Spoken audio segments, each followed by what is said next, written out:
What is language? Linguistics is defined as the scientific study of language.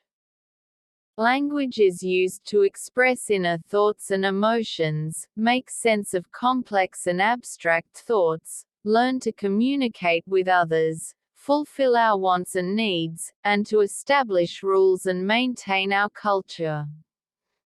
Language can be defined as verbal, physical, biologically innate, and a basic form of communication.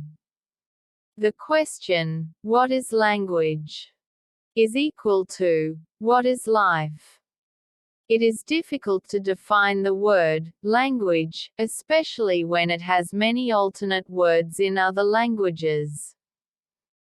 In French, two words are found for the word, language, langage, and langue, whereas in Italian the alternate words are linguaggio and lingua. Anyone who possesses a language, such as English, Arabic, Urdu, etc., possesses language. One cannot possess or use natural language without possessing or using some particular natural language. The term natural language is applied to a variety of other systems of communication, notation or calculation, about which there is a room for dispute, e.g., computer or mathematical language are different from human language, so they cannot count as natural languages. These notational systems are artificial, rather than natural, irrespective of whether they are rightly called languages or not. Pre-existing natural languages are called Esperanto. Thousands of recognizably distinct natural languages are spoken throughout the world. The main question here is to find out whether all natural languages have something in common not shared by other systems of communication, that is, animal communication and artificial languages created by human beings. Language. A purely human and non-instinctive communication. According to Sapir 1921, language is a purely human and non-instinctive method of communicating ideas, emotions and desires by means of voluntarily produced symbols. This definition suffers from several defects. However, broadly, when the terms idea, emotion, and desire are interpreted, it seems clear that there is much that is communicated by language which is not covered by any of them, and idea, in particular, is inherently vague and imprecise. Emotion and desire are understandable, but idea needs to be precisely defined. There are many systems of voluntarily produced symbols, for example body language, in which symbols are voluntarily produced. Purely human denotes that only human beings possess language, and their communication system is very different from that of animals. Animals also have communication systems, for example, bees dance, in which bees communicate each other about the place of nectar. Birds also use certain calls to attract each other's attention or to convey where food can be found, etc. The next aspect of this definition is non-instinctive, which means non-inherited. It means that language is not inherited by the parents to the child. If parents take their child to another country, he will learn the language of that country rather than the language of parents. Another aspect of this definition is voluntarily produced. Sapir excludes cries and groans from this definition because they also involuntarily produced. This definition discussed in this lesson encompasses language as 1. A means of human communication. 2. A system of voluntarily produced symbols. 3. A non-instinctive method of communication. Language. A symbol system. A language is a system of arbitrary vocal symbols by means of which a social group cooperates. Language is a system of symbols and rules that enable us to communicate. The symbols used in a language can include speech sounds as well as writing symbols, while the rules include grammar, for example, pronouns, tense, etc. Parsing and pragmatics.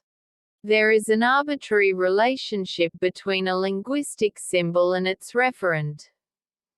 Language provides context for symbolic understanding.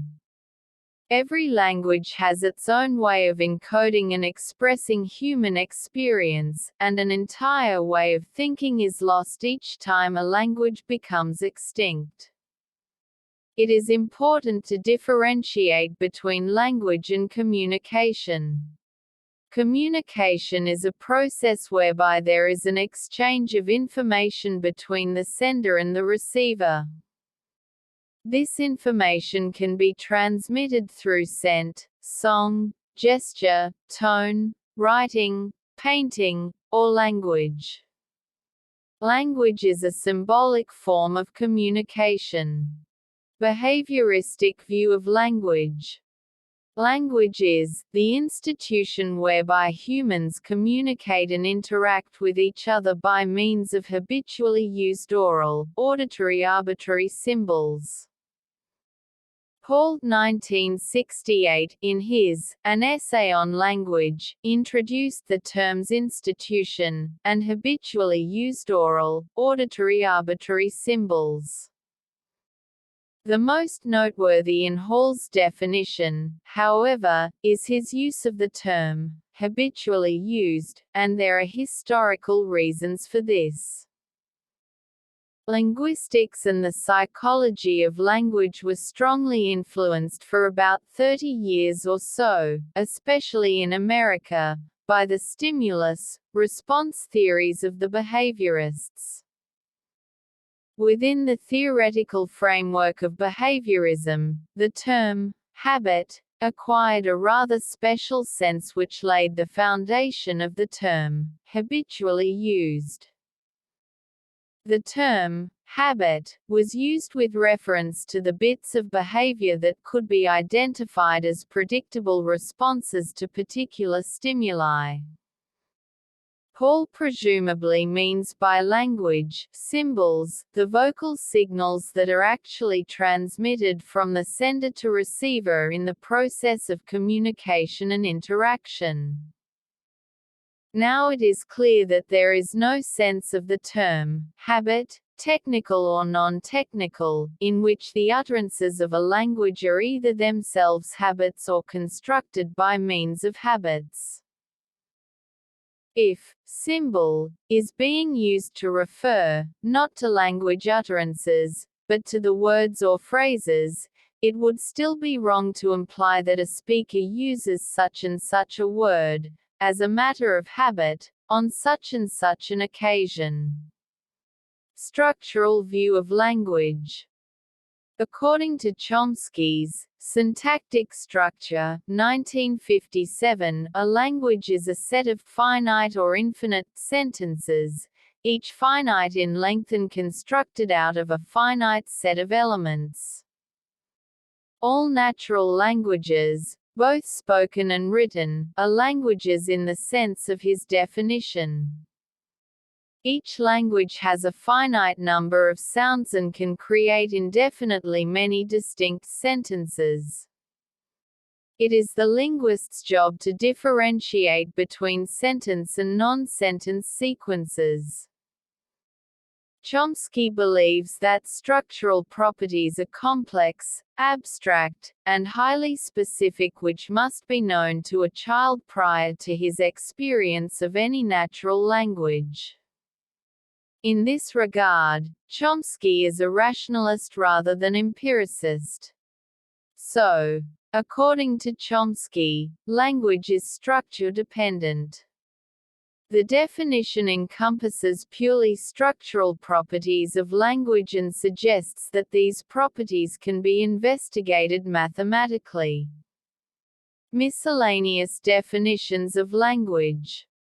Language is the expression of ideas by means of which sounds are combined into words, and words are combined into sentences. Sweet, 1895.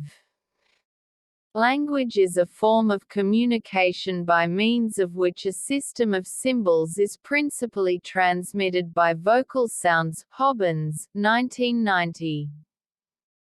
Language is a human vocal noise, or graphic representation of this noise in writing, used systematically and conventionally by a community for the purpose of communication. Crystal, 1989. Languages are infinitely extendable and modifiable according to changing needs and conditions of the speaker. Robbins, 1979.